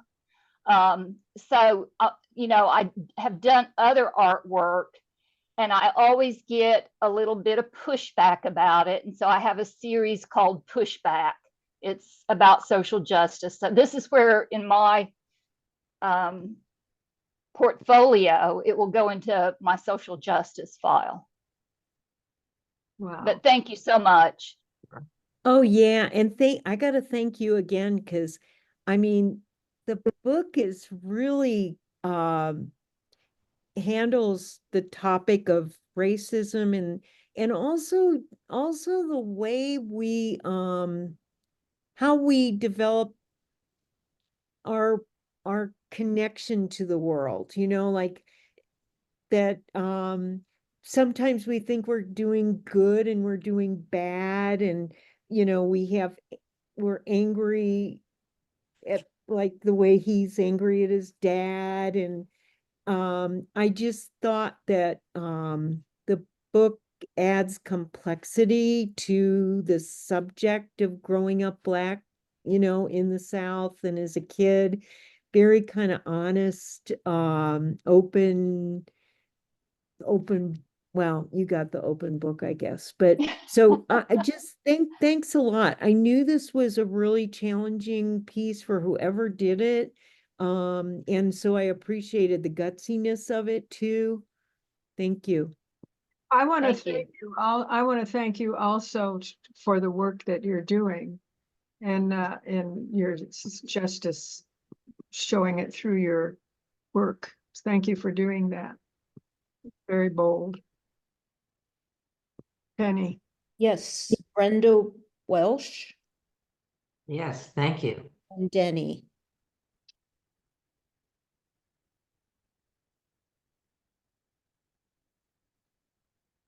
Yes, thank you. First of all, Which as one would you others have like me? said, I was We'll fortunate start with that this you one. selected two pieces. So this is one, and this is a mixed media piece on canvas, and I was very happy to get these in because they're brand new works, and it's sort of a new direction that I've taken.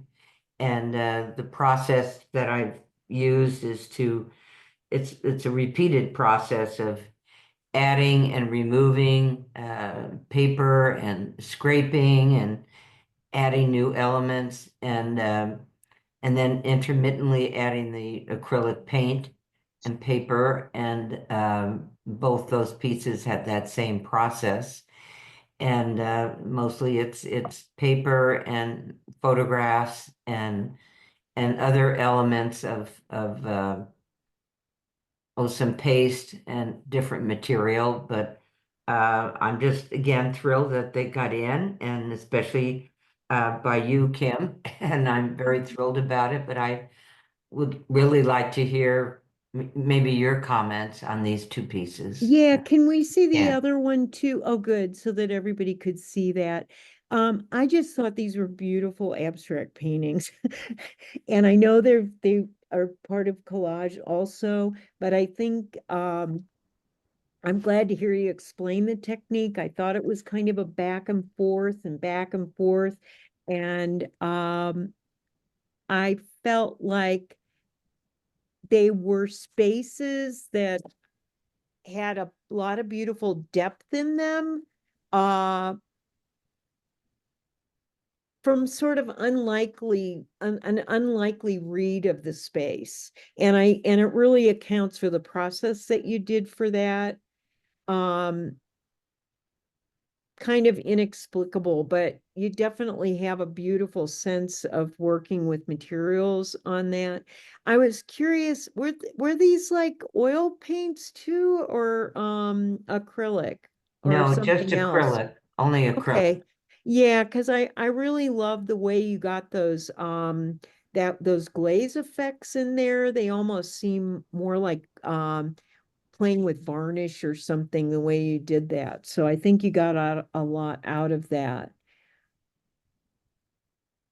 Well, thank you so much. And again, thank you for selecting my work. I'm just thrilled to be in the show, and I thank everyone involved in CAA for putting this together. They always put on such great shows, but this in particular, I was thrilled for these new works. So thank you. Yeah, and then just one more thing. So this one, yeah, I was titles are big for me. I just really love when the title directs it, and I realize this is the one where birds fly, right? Yes. Yeah, and so I think knowing this is a kind of an abstract work, that knowing the title, you do start to imagine things like movement in there of, you know, it to me the title really expressed a lot with the way you use space in the painting. Well, thank you. After I was working with it, it began to be more like almost landscape-ish, and this is where birds would be flying about, and that's how the title sort of came to me in that way. Yeah, makes sense. Yeah. Thank Yeah. you. Thank you. And I think the last person we'll have time for is Denny Stein. I'm here.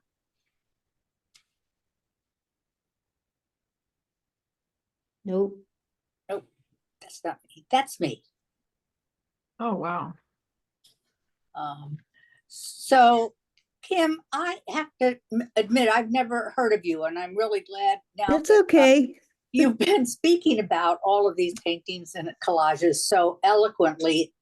I'm really impressed that with myself that I got this piece in there.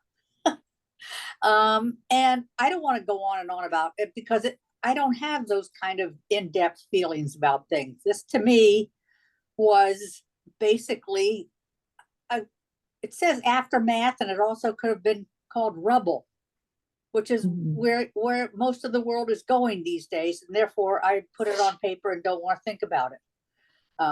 But I wondered what you had to say. Why in the world you chose it? I agree with you that I felt like it was a reflection of so much that is going on in terms of, wars and calamities and climate change and effects on urban area. And I felt like you really captured that. I mean, there's obviously some indications of architecture that are throughout, like windows and doors and things to kind of lead us into that impression.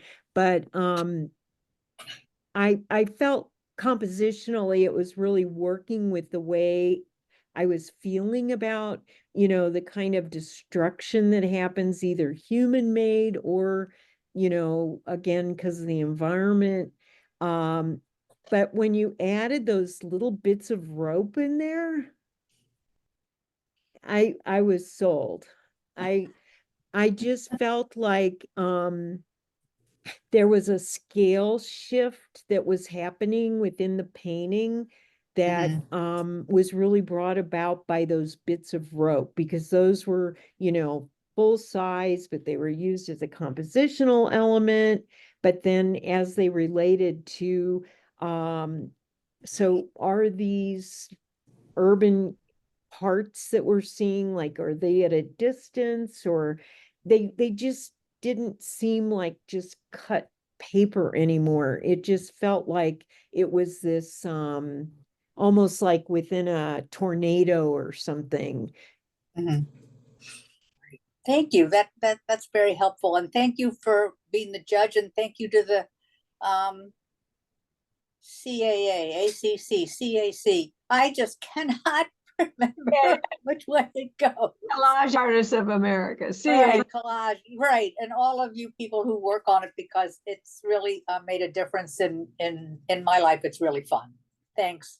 Great. That's good. That would Penny, is there anybody else on the list? No, she came in, I think, at the last minute, so. Yeah. Well, that was lovely. That was Kim. a fabulous program. I want to Thank you. thank you, Kim, for all the thoughtfulness, Yes, really wonderful. and the extraordinary amount of analyzing and really enveloping, your feelings about each piece. It's beyond the call of duty, and it's much appreciated. Yes, very much so. Thank you. Thank Can you, I- thank Oh, you. yeah. Thank you all. I And- want Kim to see my piece. Okay. I really do, because I just have, Uh-oh. I do things so, I collect junk from, off the street, and I was so surprised that my piece got in the show. Oh. And I would, well, Okay, I need indulgent, everybody. I just had an operation. Yesterday. And Oh she my. is here. Wow. Major operation, and she is here. Wonder Woman, she and Carol. Oh my Yep. God. Amazing. It was a Can I busy say week a for the word? board. What? Can I say a word before we leave? Okay, it'll take me a moment to find it because I logged out of the show. No, it's just me. It's Pat. I'm Oh. not in the exhibit. I just wanted to say, this has been amazing. If you can hear me, and We can. oh my goodness. And sooner or later, I'm going to join this wonderful group. I am trying to disengage myself from all these Michigan civic things Yes, yes. that where no one listens to me anyhow. I love doing Aw. collage. The main things I have on the wall in my living room are weird collages I did. I love it. And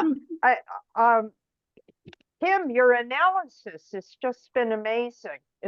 This has been fabulous. So I want to say congratulations. You had like 43 people hanging on this for the last 2 hours. It's been amazing. And I want to go to Tucson.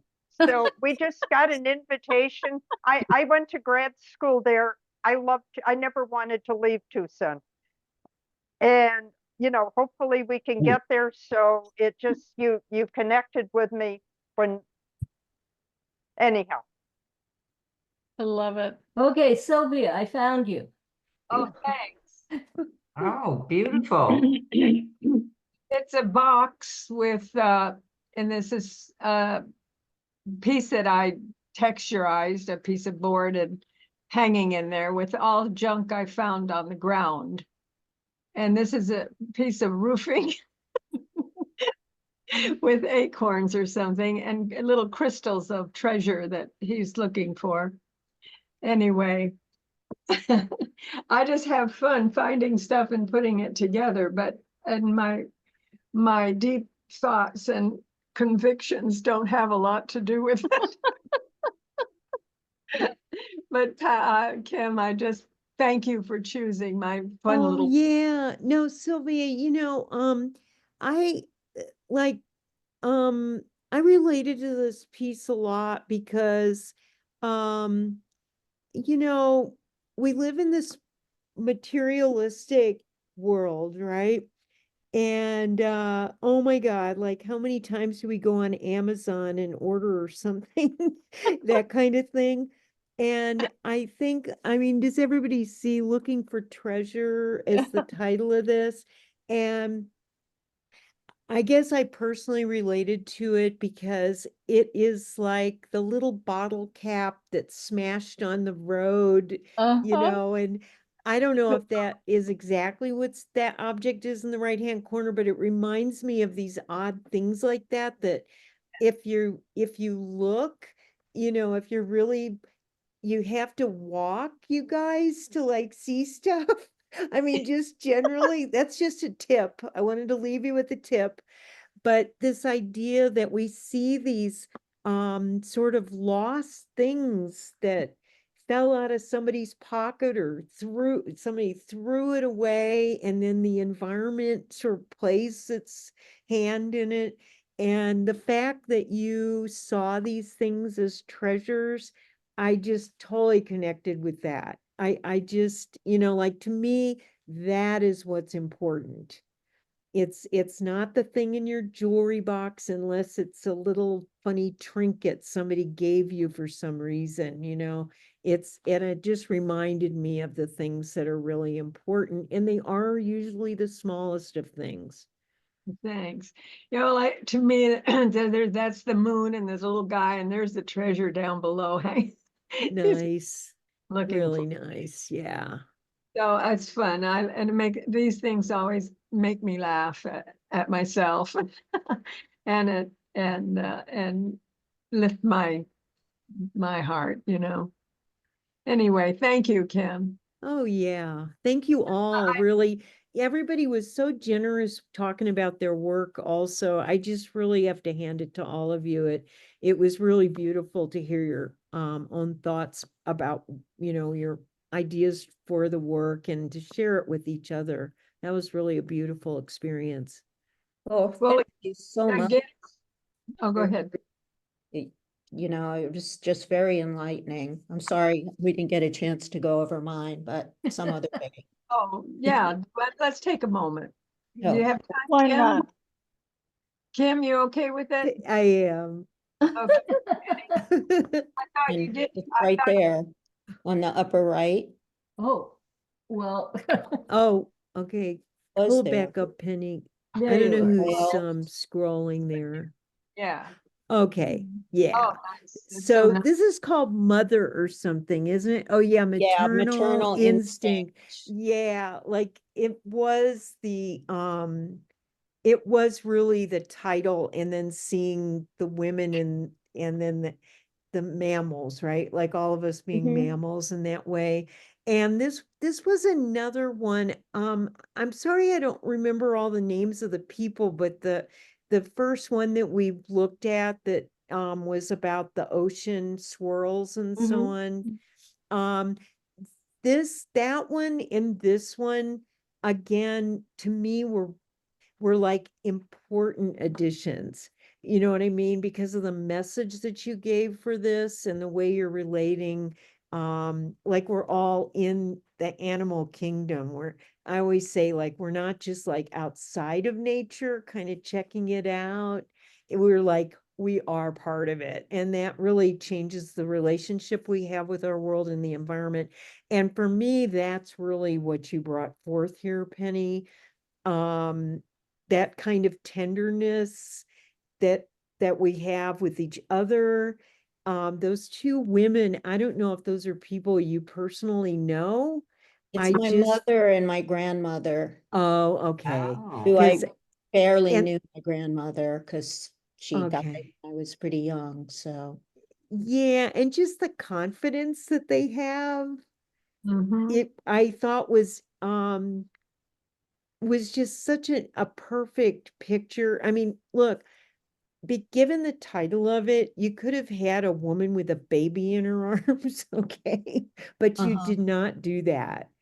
You have this tender moment, and then you have these very strong women there. And I think it was the combination that really spoke very strongly about what a female is, like very, we're pretty strong, this maternal side of things, and I really felt it through this. So thanks so much for doing a piece like that. sure. Thank you. It's very beautiful It too. is. I love it. Well, Yeah. you know, it's interesting. I collect vintage advice books and about manners and things like that, especially from like pre-50s. And I had all of these little clippings that cut out of them that I had on fabric, like organza. And I wound up peeling them off, and it made a huge difference. So, because it was just too much. So now you can really see the background and the color and all of that. And I don't know if you can tell, but there's an audience there. Mm-hmm. Can Um, see that. We see yeah, that. they're sort of mixed in with the sea life. Yeah, So. they're kind of like coral in the back or something like that. Yeah, I think those interplays is why you took, like a simple general idea, but you really complicated it, and made it, not maybe complication isn't the right word, but layered it so that we could have different levels of reading on what we were seeing in this way. That's very Thank nice. you. Good piece. Thank you, Penny. Thank you. And Tim, again, I Yeah, can't really fabulous. so much intensity about each piece that you have given us. And it's, I think, the best reception we've ever had. That's Oh, what Absolutely. absolutely. You were Absolutely. fantastic. Thank you so much. To take your time after that harrowing drive.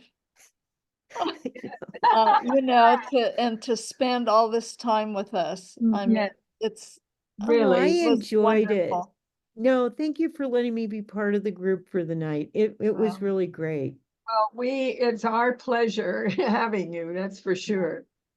You must have been one incredible teacher when you were teaching. Aw, thanks. Yeah. Oh, Are you yes. retired now, right? From No, I teaching? don't retire. I do workshops sometimes, like teaching wise. And to be honest, I still mentor a lot of the students I had in the past. They go on and later in life they want to, oh, now maybe I will go to grad school. And so that kind of thing. And I really love trying to understand the work that people do. I like, what's the impetus and how are they doing it, and kind of dissecting techniques. And I think we're all like that, really, but I appreciate, you giving me space to share my impressions. Thank Good. you. Well, We loved Well, hearing it. think about maybe doing a workshop for CAA. yeah. Would you do that? Oh, Would good. you? Would you consider it? When are you available? Are you talking about like at 7 o'clock? No, No, no, no. I'm just kidding you. Not tonight, not tonight. But maybe, Can I eat some dinner first? No, yeah, Do if you you do Zoom work? No, it would be a Zoom. would you truly be interested maybe in this coming year, early in the year? I would definitely talk with you about it. I mean, during COVID, I did some of that, like just oh gosh, I think I just did it, like, because everybody seems so isolated. So, you can make Zoom work with things like that, Let us know, because okay, we would thank you. love it. We would love it. Kim, email me about the workshops that you give, and we'll try to set something up. Would Okay, you that'd be great. Sure. let me know what you do, what you kind of thing you plan, or if there's a variation or whatever, and we'll work on putting something together. Yeah, and I guess, I mean, realistically, I'd also be curious, like, what, say all of you are involved, right, with the CAA, like, well, what would you want to know? Like, what related to your work, where would you need to what would you need? What would you want to know more or something? I don't know. You know what I Well, mean? Yeah. Well, gang, those of you are here. Yeah. Let's talk about this. We're gonna have a board meeting very soon. Yeah. Oh, perfect. And we can talk about it and maybe even invite you. We'll see how that goes. Yeah, well, thanks also for your support of each other. I think it's really lovely to see that in action. Okay, everybody, let's go have dinner. Yes. Yep. Okay. Take care. so much. Bye-bye. Thank you. Bye. Thank you. Thanks. So good to see you. Thank you, Pat. Pat, and thank Yes, you. thank you, Thank you, Pat, everyone. Mhm. Carol, everybody. Barbara, Pat, Sylvia, Bates. get some rest. Yeah, people Yeah, get Sylvia. healthy. Carol, get Take rest. care of Thank yourself. you. Everybody has to get healthy. You Love you too, guys. Bye. Suzanne. All Bye-bye. right. Yeah, Take Suzanne care. too. Bye-bye.